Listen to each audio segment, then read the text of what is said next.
Assalomu alaykum qadrli vatandoshlar, efirimiz mehmonlari. Bir hadis eshitgan edim, shuni va qolganini aytmoqchiman. Kimki yaxshiligini yoysa, uni qilgan kabidir degan mazmunda hadis eshitgan edim. Ya'ni yaxshilikni kim tarqatsa, u ham shunga sherik degan ma'noni bildiradi.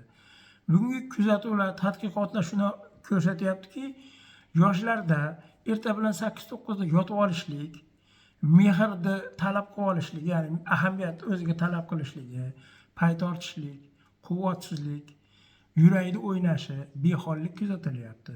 Shunga eng zo'r samarali, ming yillardan beri eng ishonchli narsani sizlar bilan bo'lishmoqchiman. Buning uchun tegirmon uniga, ya'ni davlatda un nimalardan ham chiqyapti. Bu narsa bu bir xil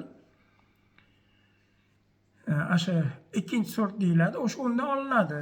Qozog'iston uni emas, o'zimizni O'zbekistonning uni. O'shanga xamir turishda non qilinadi. Albatta, xamir turishda videosi yuqorida turibdi, agar bilmasalaring. Yuqorida turgan bo'lsa, xamir turishda non qilinadi va o'sha qilayotgan nonimizga, xamirimizga bir hovuch kepak qo'shib yuboramiz. Bir hovuch. U hazmni yaxshilaydi, bu bir. Behollikni, yurak urishini, tez sekin urishini, qon bosimini va ko'p narsalarga sabab bo'ladi. Shuni tavsiya qila olaman. Buni bir necha yildan beri men uyda o'zim qiyizdirib, sinab yeb ko'rgan narsa.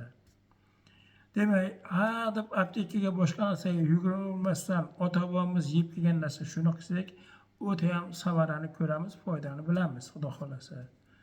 Shuni sizlarga tavsiya qilaman. Agar savollarda faol bo'lsalaring, sizlarda savollaringdan kelib chiqqan holatda keyingi videolar tayyorlashga harakat qilamiz. E'tiborlaringiz uchun rahmat.